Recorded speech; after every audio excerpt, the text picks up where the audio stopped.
Hi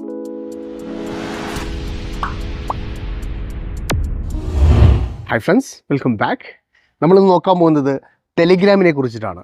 നമുക്കറിയാം, അടുത്തിടെയായിട്ട് നമുക്കൊരു news കാണാൻ വേണ്ടി സാധിച്ചു. ടെലിഗ്രാം ബാൻ ആവാൻ പോകുന്നു എന്നുള്ളത്.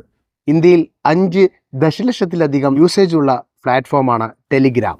കഴിഞ്ഞ ദിവസം ടെലിഗ്രാമിൻ്റെ സ്ഥാപകനായ പവർ ഡുറോബിനെ ഫ്രാൻസിൽ അറസ്റ്റ് ചെയ്തതായിട്ട് നമുക്കറിയാൻ വേണ്ടി സാധിച്ചു. ക്രിമിനൽ പ്രവർത്തനങ്ങൾ തടയുന്നതിൽ ടെലിഗ്രാം പരാജയപ്പെട്ടു എന്നുള്ള പരാതിയിലാണ് ഈ ഒരു അറസ്റ്റ് രേഖപ്പെടുത്തിയിരിക്കുന്നത്.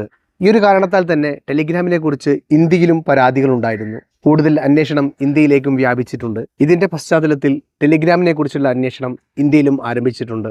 വിവിധ ക്രിമിനൽ പ്രവർത്തനങ്ങൾ ടെലിഗ്രാമിലൂടെ നടക്കുന്നു എന്ന ആശങ്കയുടെ പുറകെയാണ് ഇതുപോലെയുള്ള അന്വേഷണങ്ങൾ ആരംഭിച്ചത്. കഴിഞ്ഞ ദിവസം UCG ചോദ്യപേപ്പർ ഇൻസ്റ്റഗ്രാമിലൂടെ ചോർന്നിരുന്നു. ഈ ഒരു പ്ലാറ്റ്ഫോമിൻ്റെ ദുരുപയോഗത്തിന് ഒരു ഉദാഹരണം മാത്രമാണ് ഈ ഒരു ചോദ്യപേപ്പർ ചോർച്ച. ഇതുമാത്രമല്ല, വിവിധ തരത്തിലുള്ള നിക്ഷേപ തട്ടിപ്പ് സംഘങ്ങളും ടെലിഗ്രാം വഴി ലിങ്ക് വഴി ജോയിൻ ചെയ്യിപ്പിച്ചുകൊണ്ട് ഒരുപാട് പ്ലാറ്റ്ഫോമിലേക്ക് ഒരുപാട് ആപ്ലിക്കേഷനുകൾ ഇൻസ്റ്റാൾ ചെയ്യിപ്പിക്കുന്ന പ്രവണതയും കണ്ടുവരുന്നുണ്ട്. നമുക്കറിയാം, പല മണി മേക്കിംഗ് ആപ്ലിക്കേഷൻസുകളും നമ്മൾ ഇൻസ്റ്റാൾ ചെയ്ത് കഴിഞ്ഞാൽ നമുക്ക് കൂടുതൽ ആപ്ലിക്കേഷൻ ലഭിക്കണമെങ്കിൽ അവർ ടെലിഗ്രാമിൻ്റെ ലിങ്ക് ആയിരിക്കും നമുക്ക് തരുന്നത്.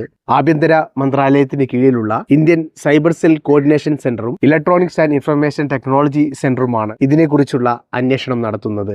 അന്വേഷണ ഫലമനുസരിച്ച് ഈ ആപ്പ് നിരോധിക്കാൻ വരെ കാരണമാകുമെന്നാണ് ദേശീയ മാധ്യമങ്ങൾ റിപ്പോർട്ട് ചെയ്യുന്നത്.